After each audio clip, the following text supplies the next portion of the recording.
Hello again, and welcome to another episode of BitNote. We've got some great video game music tracks lined up for you, so I hope you enjoy.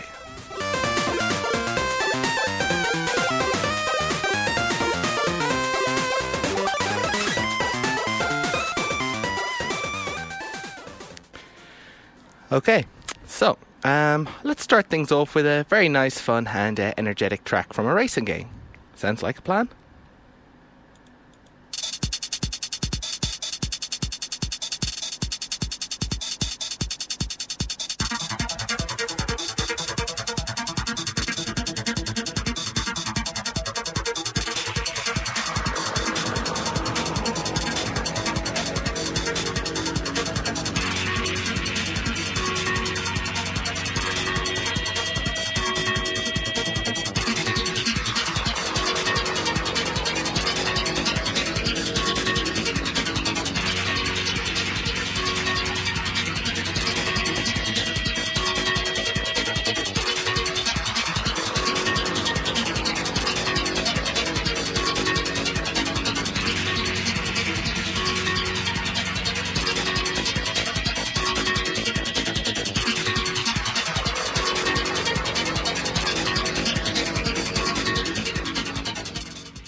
And what you just heard there was the menu music soundtrack from Rush 2049 from the Sega Dreamcast. It was developed by Atari, and the music composers it's a little hard exactly the person who composed it, but there was Michael Henry, Joy Lifford, and Barry Lytek.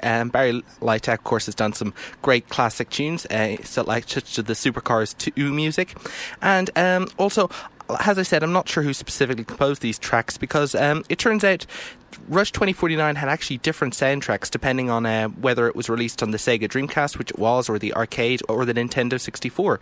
So, as I've said before, sometimes tracking down the credits for some of the music in these games is tricky enough, but I try. So, Rush 2049.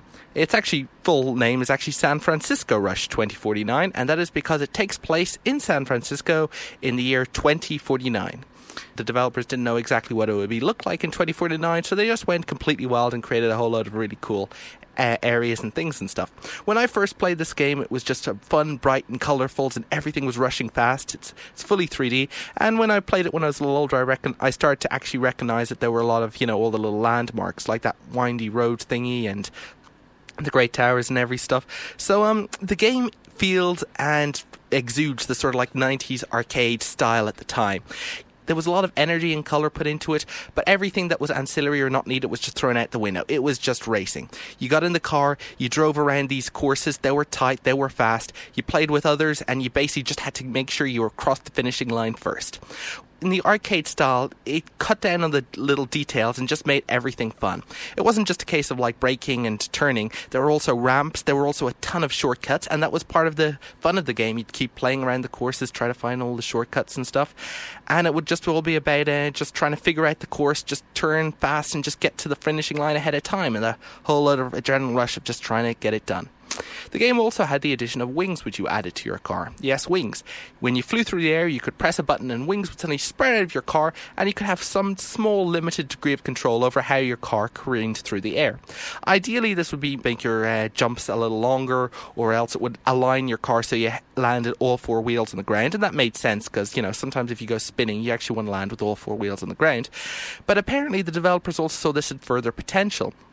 Dreamcast version, you also had a stunt track.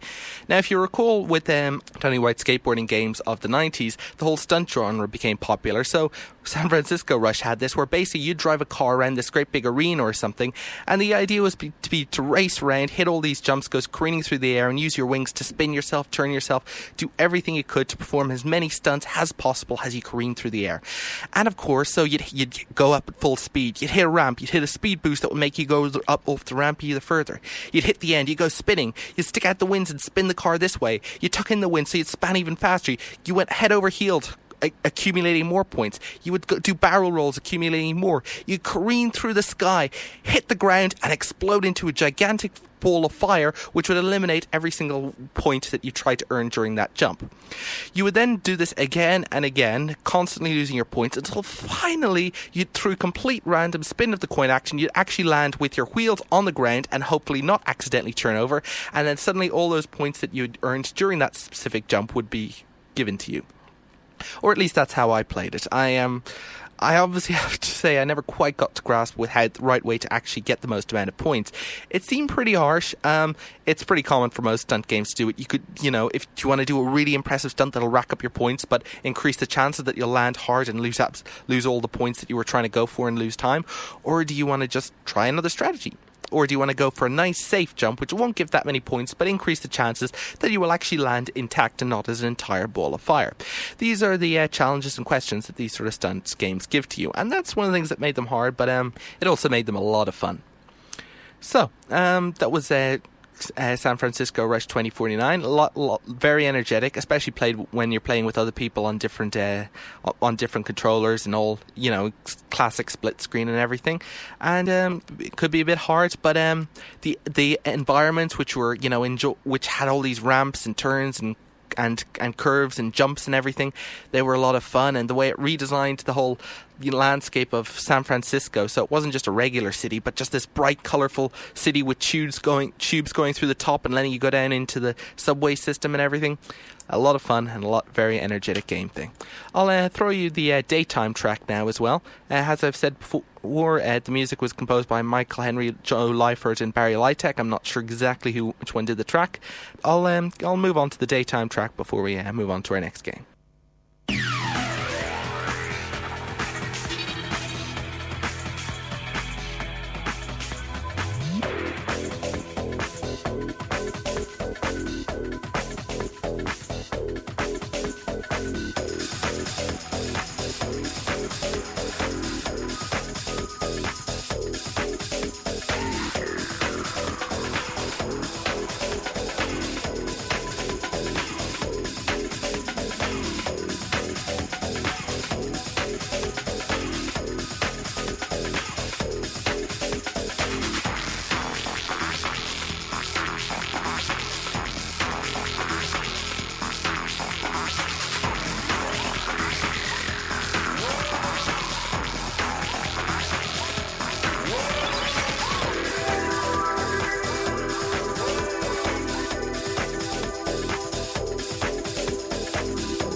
So, as I said, that is from San Francisco Rush 2049. Alright, so, I was trying to listen to some good music to play next, and I thought that, there's always something I've said about the classics. I talked before about the classic video game Doom, which it was released in the early 90s, pretty much changed so much about the video game industry, raised questions about violence, but it also, more importantly, taught about how, first-person shooting games could be powerful in terms of how they sucked you into an atmosphere, and the original Doom was just so energetic, felt like you were there, and it also encouraged a lot of people to try their own mod programming, creating their own variations and such. But of course, like all very big and great games, there were sequels, and right now I'm going to play you some music from the level 1 entryway from the start of Doom 2. I remember actually reading the instruction manual before this. Storyline had never been a huge part of the Doom games, but, I opened it up and read the story, and it said apparently, since the last game, the demons had escaped from hell and were now plaguing Earth. And I was thinking, wait, is that what happened at the end of the last Doom? And then I kind of vaguely remember that there was some bad stuff happening and stuff. But, I think I played Doom 2 before I finished playing the first Doom, what have you. And then I gradually read through, and apparently what was happening is that there was all of humanity is in the spaceship, and apparently all these demons who've come along are preventing the spaceship from launching, so you have to go along and let the spaceship actually launch. Now, I never actually noticed the part where you actually let the spaceship launch, but I just figured, look, I don't quite get how the storyline is interacting with what I'm doing right now, but I figure I'll just make my way through the level and keep killing demons and just beat the level and rinse and repeat for the several next levels. Will you happen to know that turned out to be the exact right strategy to beat the game? So, Doom 2 level 1 entryway. The music was of course by Robert Prince, Bobby Robert Prince, and have a listen.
Some classic Doom 2 music.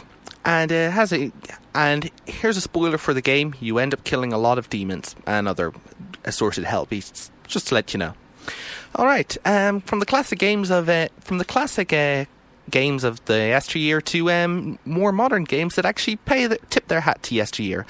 I'm moving on to a game called Gemeni Rue, an indie game, well, as I said, a game that was largely developed and written by a single guy, which harks back to the classic point-and-click adventure games of the 90s. Gemeni Rue is kind of a mix between a hard-boiled, noir mystery and also a sci-fi, given the fact that they both... In fact, the game literally has you be able to switch between two different stories at the same time. Before I talk a bit more, it's very much an atmospheric game. The game pretty much starts you a detective on this sci-fi planet with the rain pouring down, causing just that seems to persist throughout the entire game because there's a sci-fi explanation that that there's a weather station that causes the rain to pour down constantly because it's a mining planet and they need the rain for some reason. But of course, the real reason is that it sets the atmosphere for the game, and it sets as you search for your brother. You search out trying to find your brother who's gone missing, and the gameplay periodically switches over to this other guy who seems to be trapped in this strange sci-fi facility, and we guess that he's the brother that the guy is searching for, but meanwhile he's trying to perform his own escape attempt. So what will happen? Will they be reunited? Well, one thing's for sure, no one's going to achieve anything with talking to lots of different people and finding a lot of different characters in the game, and one of those characters happens to be a girl called Sayuri, who ends up playing quite an important part in the whole game. In fact, a larger part than you might think of at first. So, to start things off, why don't I play Sayuri's theme tune and then talk a bit more about the game itself. Have a listen.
And that was Sayuri from the video game Gemeni Rue. It was the actual person who created that game was Joshua Nuernberger, and it was published by Wadjet Eye Games. And the music was actually composed by Nathan Allen Pinard, who, as you can hear there, is very good at the big sweeping orchestral tracks and put a lot of effort into making sure that the music was just as atmospheric as the game and tried to get you a feel for the tone. As I said, the game is a bit of a noir, which means there's almost a bleak existential thing about it, about the guy going through his motions, and there is like guns going off and a bit of killing that happens in the game as well, which doesn't really help things. Most of the people who get shot are actually bad guys, of course, members of a Boryokuden, who are this like sort of like mob gang, only they've apparently managed to take over an entire planet, or at least a large city in a planet. But and that's kind of what you're doing you're trying to find your brother in one part of the game and going up against the Boryokuden and ending up trying to see in equal parts, trying to work with them and then work against them because, they're the bad guys, and then switching between your the guy you assume is your brother and trying to escape from this facility that keeps trying to train you and keeps wiping your memory so you don't know who you are, and trying to make your way through it. The game also tries to hit a few philosophical tones as well. For instance, one of the biggest questions it asks you is, if your memory gets wiped, are you the same person? This comes up because, of course, memory wipe is something that happened in the game. Indeed, pretty much the first thing that happens in the game is you see the guy in this advanced facility getting his memory wiped. And the first time it really comes to the fore is when you meet another prisoner who's also trapped with you, and they say, listen, they'll release us, but they'll wipe our memory, and I'd prefer to escape right now than have my memory wiped. And it's, of course, raised some questions. Like I said, if you get your memory wiped, are you the same person? Anytime a game really tries to, make some serious points or be very moody or philosophical or think, I feel I should be like pushing them on and celebrating this and drawing attention to it. But so often when a game does something so ambitious, I just think about how it tends to fall short. And I think the game does this to a small extent. For instance, it talks about, if your memory is wiped, are you the same person? But it seems to forget about the fact that this actually happens to a lot of people in real life, from brain damage or injury, and that the question is almost better asked than by asking these people and looking into medical stuff rather than making a whole like science fiction exploration of that fact. I unfortunately have heard of someone who was in a terrible car accident, and while they actually remembered most of their things and that happened before the accident, their personality changed a lot, and to the point where even people close felt that they didn't seem to be the same person, and that's tragic. But it seems to imply that there's more to who someone is than their memory. And indeed, I think that's a point that the game itself makes if you keep playing it long enough. So, well, good. I'll leave you with the credits track of this game. It was also composed by Nathan Allen Pinard, and it's from Gemeni Rue by Joshua Nuernberger and also published by Wadjet Eye Games. This has been David Collins with BitNote. Thank you for listening.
Bye.